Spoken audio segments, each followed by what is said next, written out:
Well, good morning. It's not surprising, I suppose, with the US presidential election entering its couple of weeks away into a fairly major, obviously transformational possibility for the American people and culture and the empire. Some people would like to see the empire completely crashed. Some would like to see it renewed, and some would like to see it remain the same under President Donald J. Trump Jr. I'll hold off any views or quick opinions about all that because I find it a very interesting and complex topic and event occurring in times of history. The purpose of this video is to share a dream I had of Donald J. Trump last night.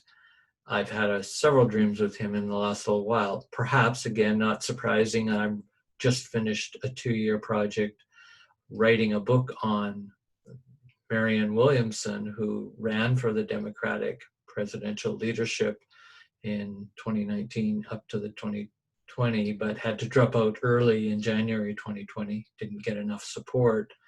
But I was interested in contrasting her leadership as she was putting out a vision for the kind of America and the renewal of America, the transformation of America at a very deep level.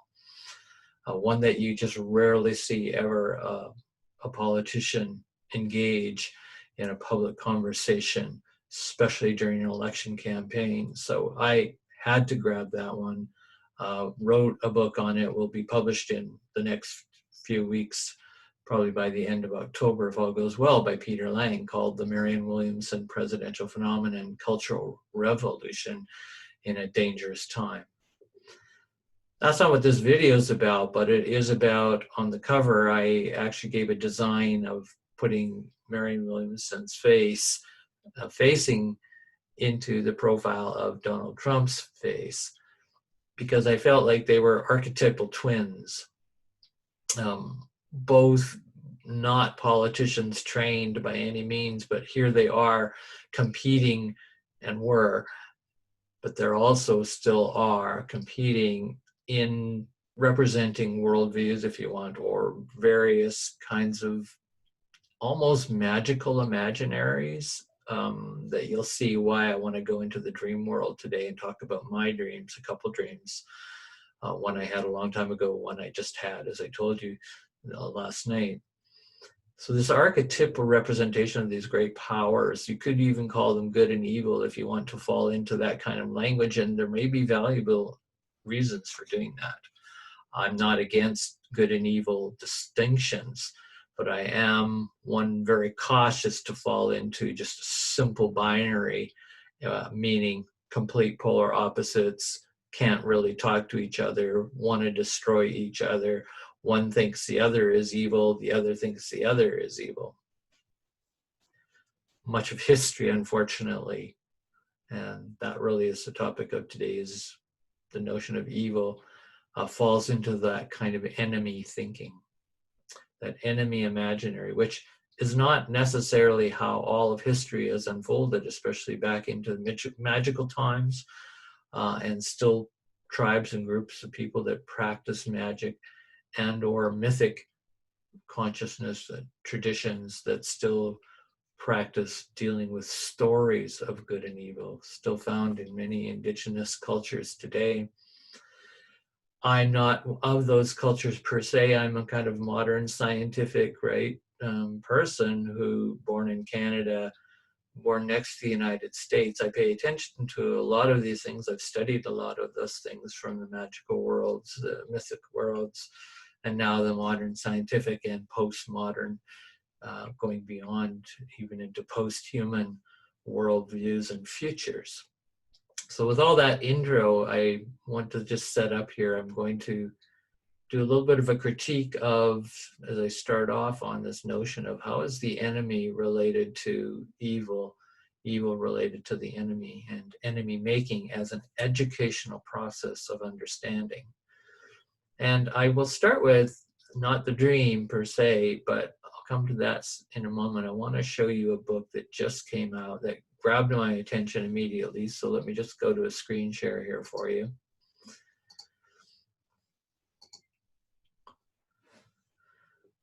Cathryn van Kessel is a professor at University of Alberta here in my own home province, and she is one of the only educators I know of today who focuses on the topic of evil, even though she's very young in her career yet.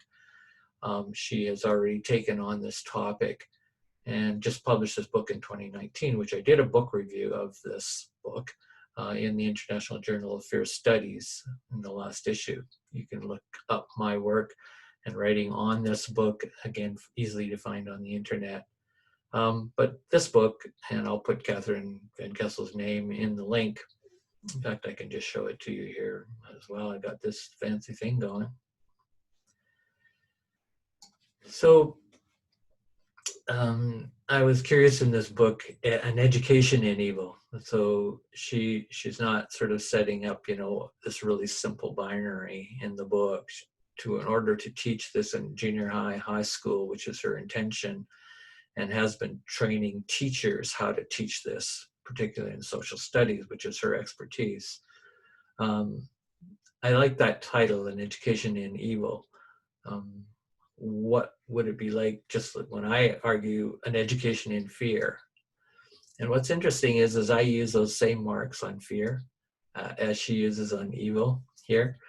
And it's hard to say exactly why she put those on, but I certainly know why I put them on the notion of fear and education in fear in my own work for the last 30 years, is because it's a wake-up call, right? It's kind of a scare marks, they're sometimes called, these inverted parentheses, attempt to raise our awareness to be critical of everything we know, that we already think we know, that we've been taught, that we've been conditioned habitually to think about as what evil is, or in my case, what fear is.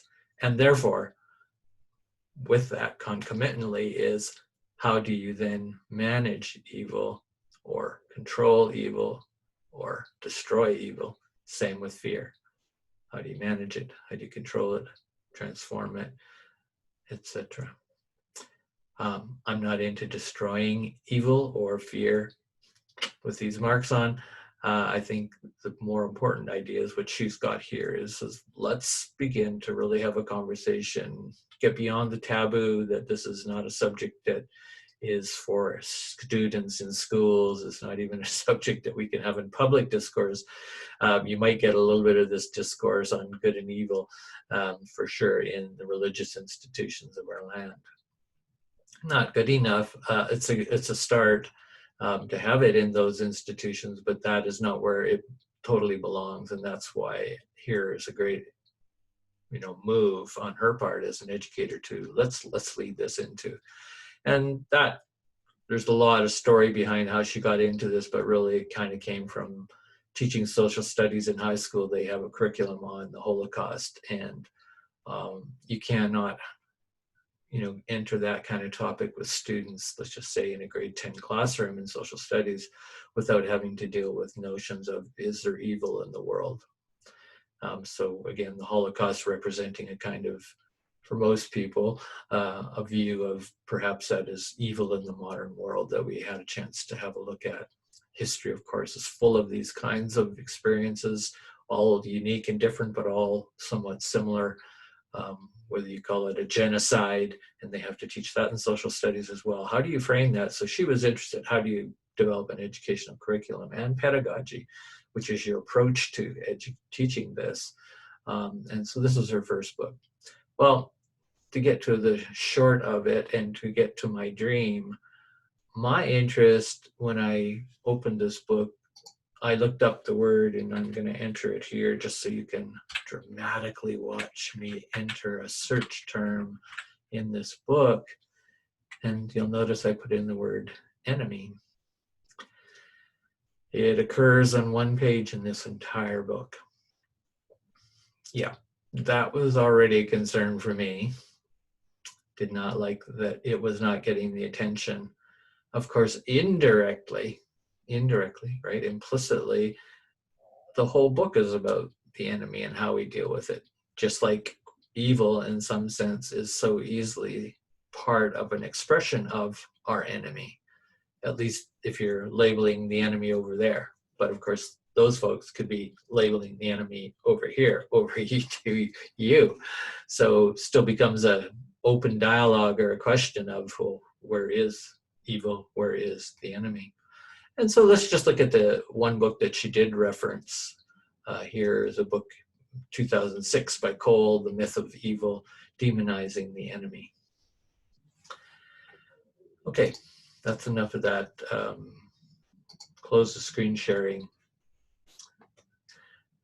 This led me this morning to pull out a favorite book of mine, and it's, go to the cover here. Very simple book. Faces of the Enemy by Sam Keane.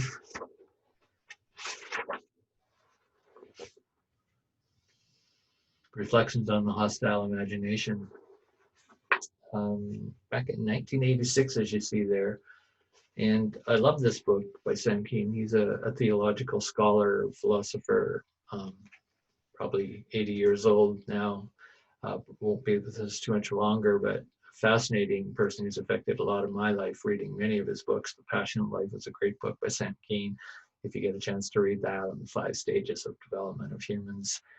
But this book, he was sort of one, I think it came from his dissertation work. And he's Princeton, Harvard, he's all from all those top schools down in the USA. But of course, didn't become famous much later in his life. Now, he shows a page here, and he has many pages full of pictures and posters that he collected for this research. And he studied the enemy. How do we come to make and define the enemy? How does it affect history? Not only the actual problem of enemy as a dynamic, right, in the real physical material world, but in the psychological and even the spiritual world, and its relevance. And so he traced out and tracked and studied and analyzed these various posters of the enemy. Basically full of images from history. And the way we conceptualize as images, and because I'm a visual artist as well as a philosopher, thinker, educator, I really am curious about images. So that will now lead me to, where do these kinds of images come? Why are they so important? And what do they end up doing? So I'm just basically challenging this morning, as Cathryn van Kessel's book, but it could be any educator's book. Anyone who wants to do training, educating on evil. And for me, you have to have an education on the enemy first.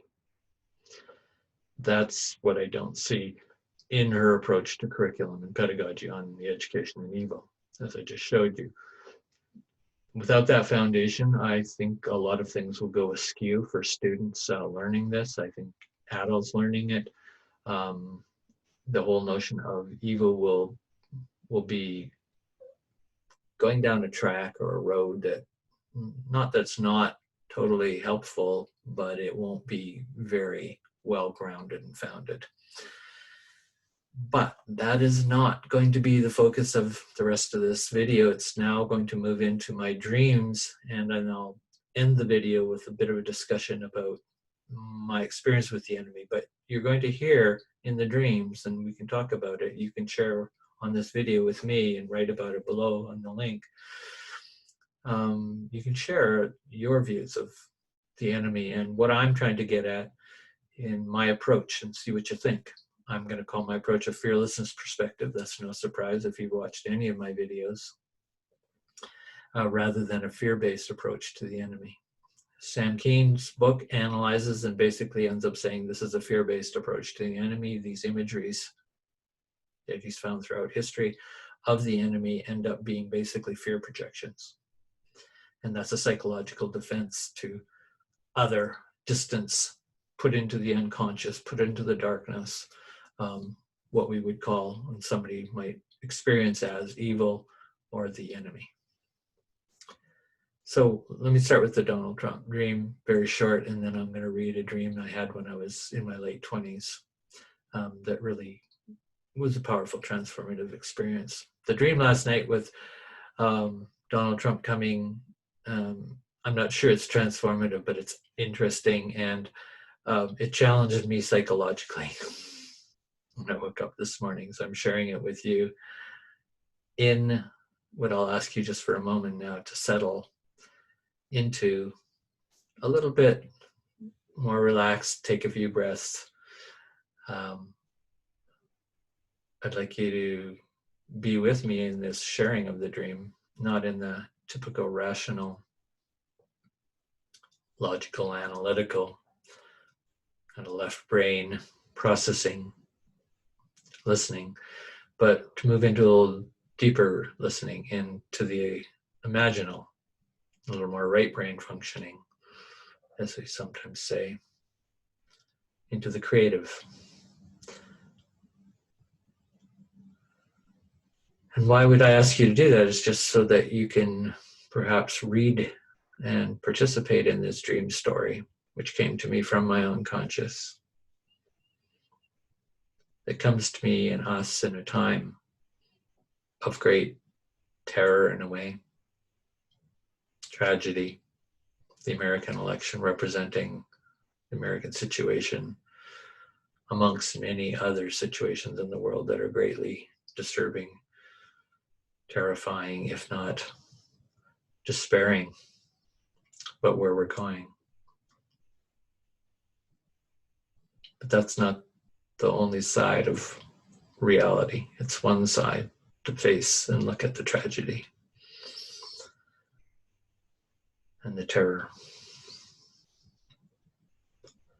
All right, so the dream began with kind of an unclear situation, but I was definitely involved very deeply in being a member, a political member, a cabinet member of the Donald Trump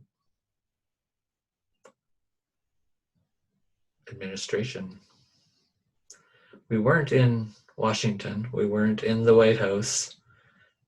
The whole setting was actually kind of in the outdoors, with some kind of gathering space, that was more civilized or built structures, but it was very simple. Basically, we were still kind of in the woods, in the countryside, which I loved. And at some point, there was an election happening. And we, as kind of these 15, 20 members of the cabinet, were actually the ones who decided whether Donald Trump would run for the election or not. Not run for the election, but whether he would be elected again for another term. Again, it was sort of all very unofficial, but official at the same time. And I was like sort of stunned at some level in the dream, like, okay, like I'm really in this power of being able to make a decision about this leader. And that's exactly how I want to frame Donald J. Trump, whether one wants to frame him as evil or the enemy or anything else or a god, as some people do. I just want to frame him, and I do frame him as a leader, a world leader. There were various complex conversations, I don't remember them all right now, that went on in all of these exchanges, but I remember having quite intimate exchanges with Donald J. Trump Jr., the President of the United States. And that built up a sense of having a relationship with him that came to sort of a crux in the dream story. So again, without going into all those details,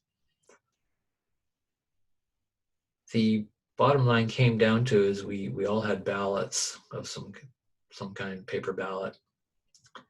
And the process was now going on of choosing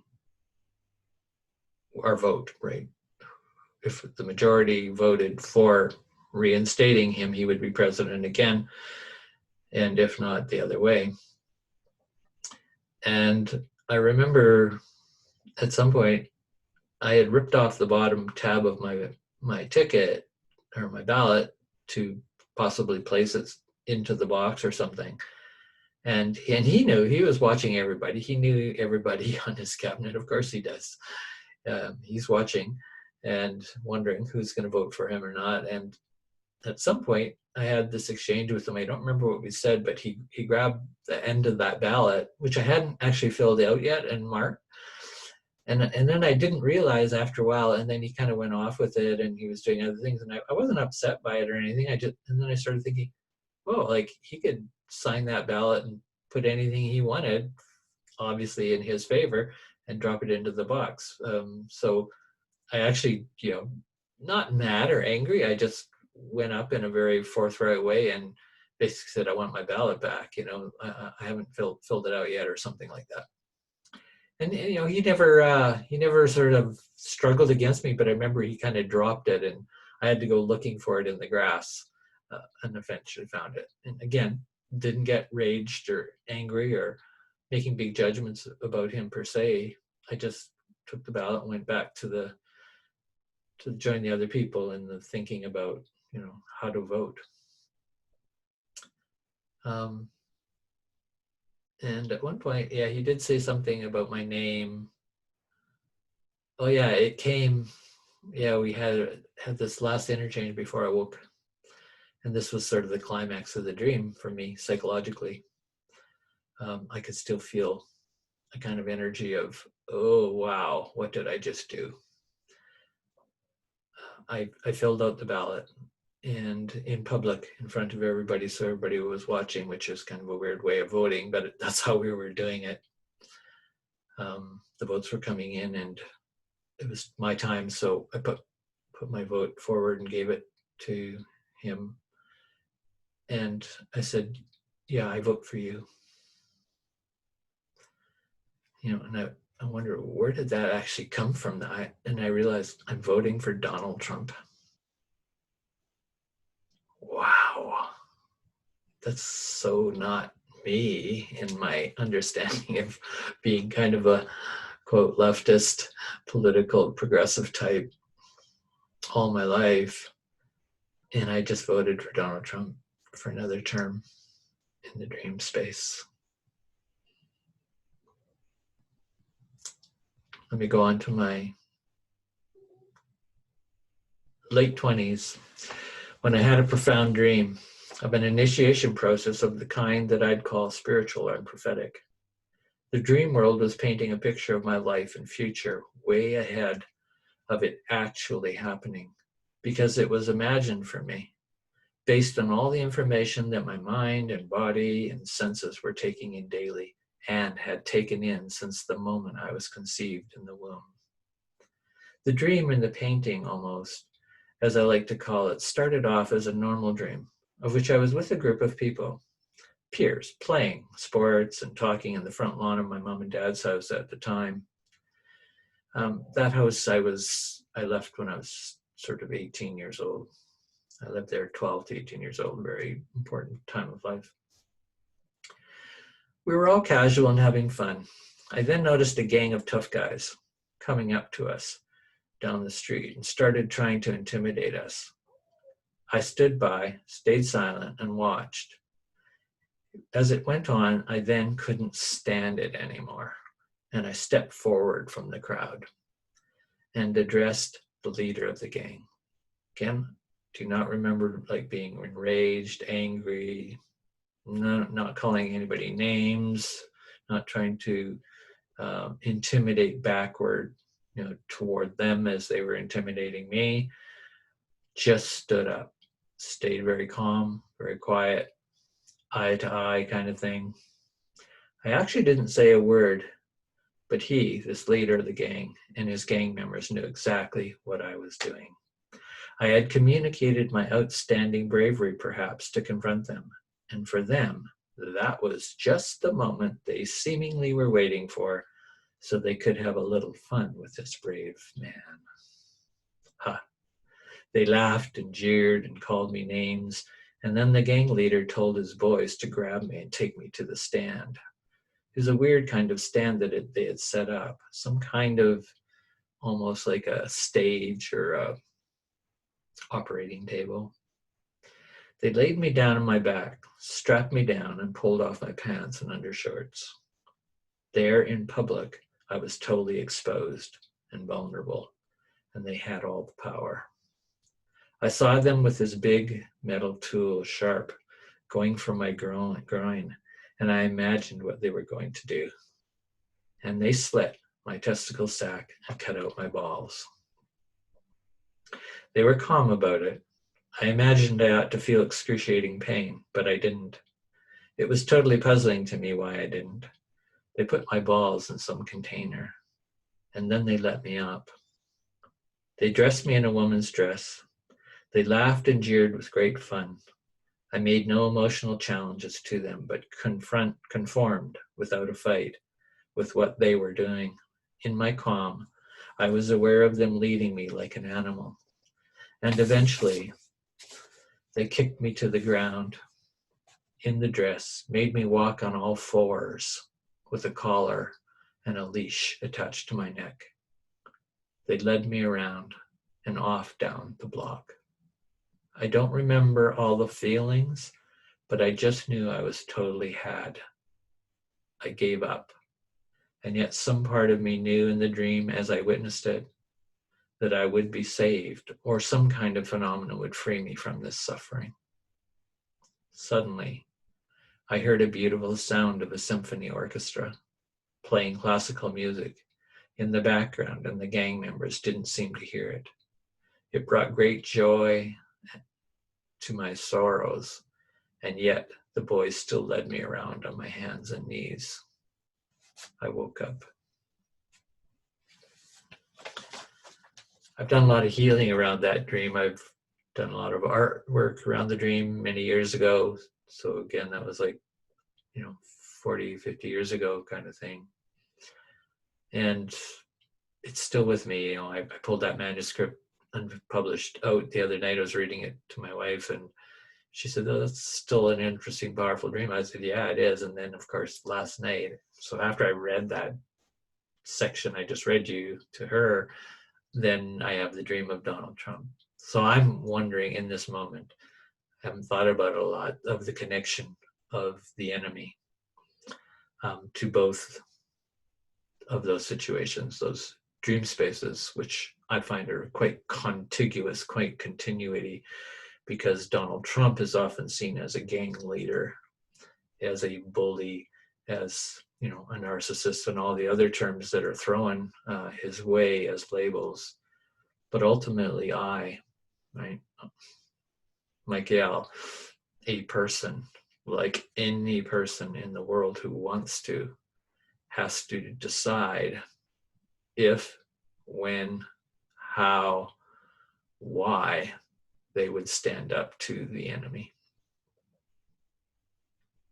That's where I'd start the curriculum foundation in education, an education in the enemy, an education in enemy making, maybe a better way to say it, which has to be, for me, the foundation of an education in evil.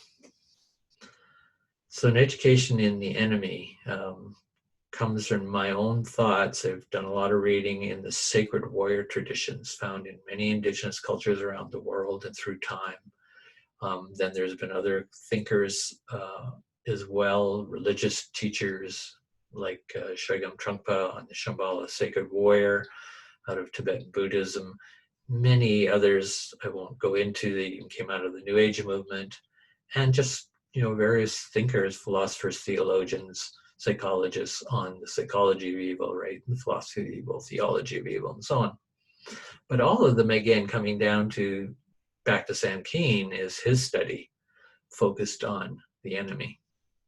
And he's produced several books on the enemy, which I think are really important. And then there's several others that I've found on Mike Newman in adult education. Just recently, I will link a publication that I actually just wrote on how to identify the enemy or defining the enemy, tips for Marianne, Williamson, and other world leaders. This is the education that I'm promoting right now and have promoted for decades. And no doubt other people might be doing some of this, but I think I do it in a particularly unique way. How do we educate, right? Are we educating ourselves? Not just how do we, but how are we? We're always in some processes of learning and already reproducing how we were educated, and then how we think other people should be educated, or we think we've got the answers on how to work with the enemy and what to do. But in my work, I have defined, kind of an evolutionary spiral of fear management systems, is what I call them, in a complex evolution of increasing complexity and consciousness that goes with the different ways we manage fear. And then I connect fear easily. I haven't actually written on that per se, how to connect that with how we understand the enemy.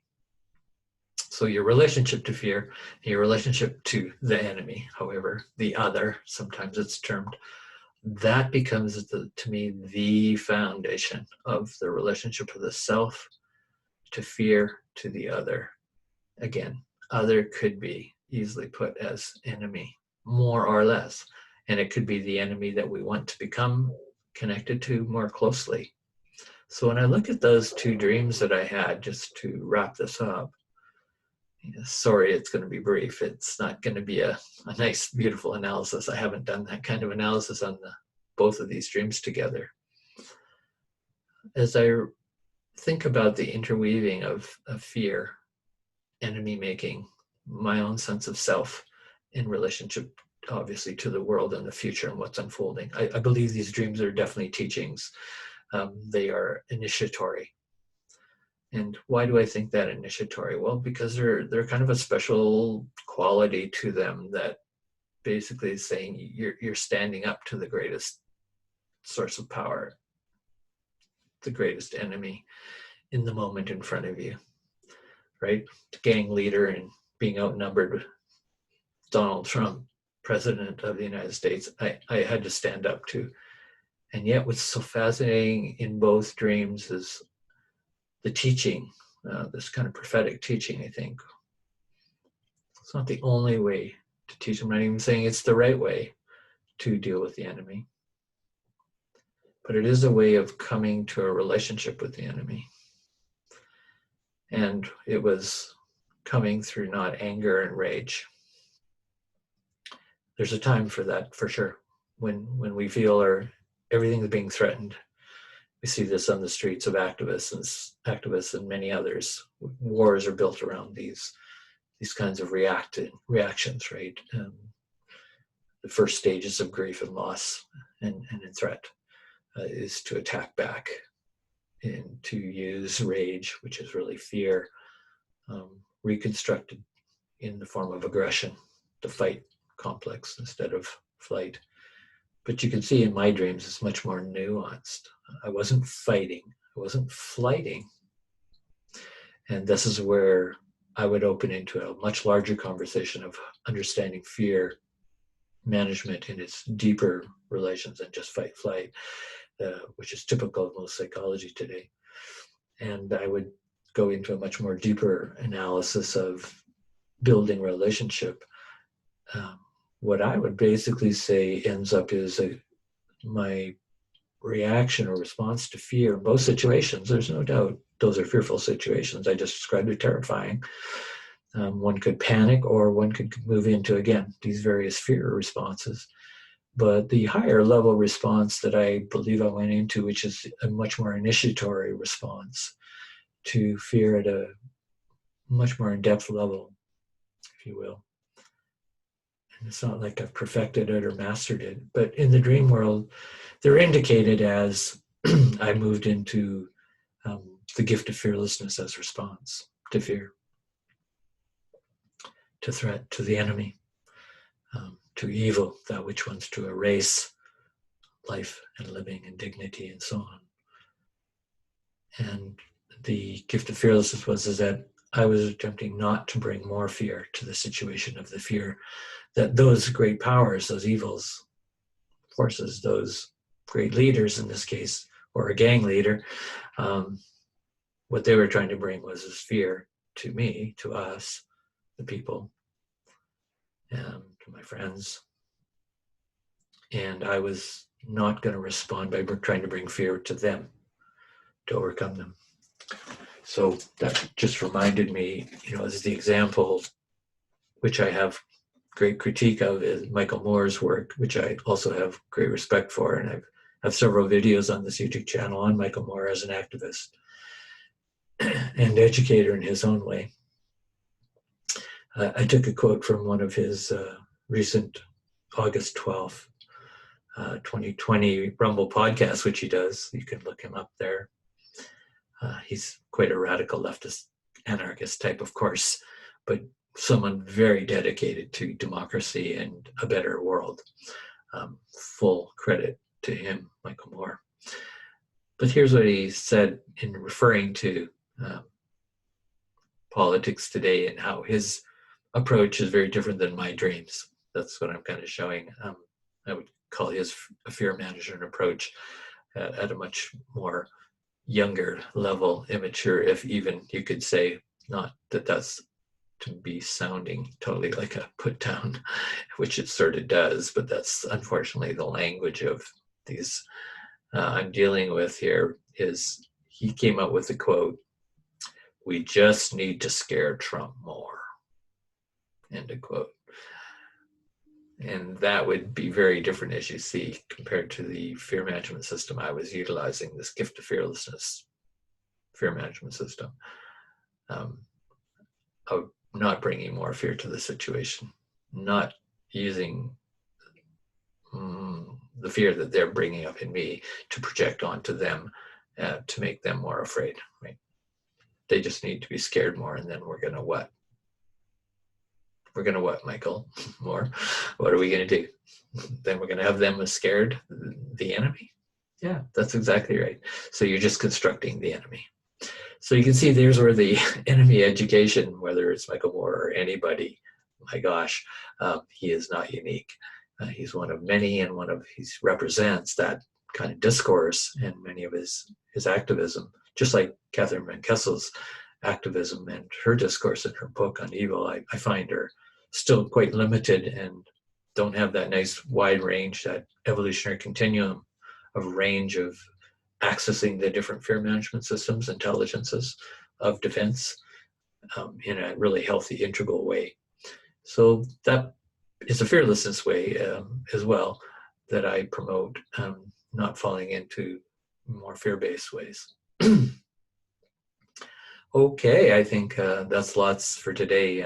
Thanks for listening to this, and let's continue the conversation on enemy making, the importance of defining the enemy, not eliminating the enemy necessarily at all. And I can close with what I say is my cautionary around my whole talk today. And that is, as I'm in a very fairly comfortable position in life with a lot of privilege, and I'm not under constant, very physical and real attacks.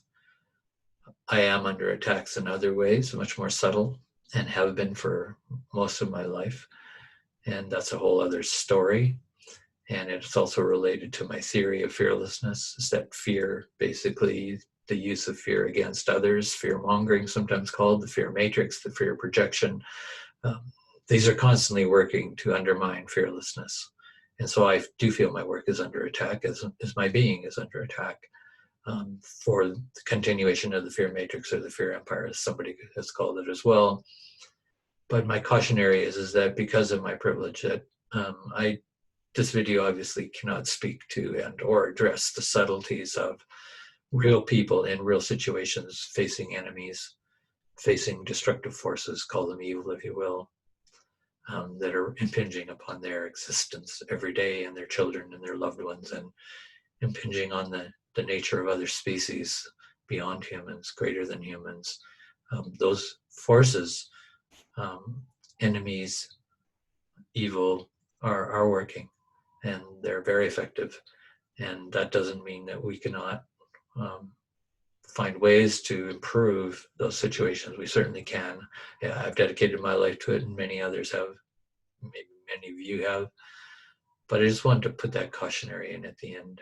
I'm not making light of other people's struggles in my dreams or my discourses or what I see as prophetic or spiritual, right? That could be sounding pretty useless or even unpractical, right? Impractical to others in different situations. I'm not saying there's one way. So I'm just being sensitive to it, but what I've offered today I still feels worthy to share. Obviously, I wouldn't have done it, this video, if I didn't think it was worthy. But ultimately, that's not up to me to decide how worthy anything I teach is or not. It will be up to those who learn from what I say and critique what I say. I welcome, and let's continue the conversation as we put all our intelligence together for improving the fear management, enemy management, evil management, and transformations that are required in this world today. Thanks.